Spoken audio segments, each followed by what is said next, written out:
Hey guys, today I want to show you the benefits of practicing good compost or organic type growing of foods. The greenhouse benefits from it is just tremendous, and so this is where I put all my peelings from my ground provisions. Like if I use tomatoes, the leftovers, the green peppers, the yams, the banana skins.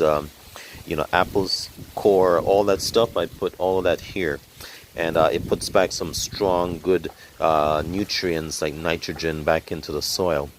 And I just want to show you this particular coconut tree here, the benefits that I've reaped from it. Take a look at this. This is one bunch. From doing this composting, I can sometimes get as much as 18 coconuts on one bunch. 18 coconuts.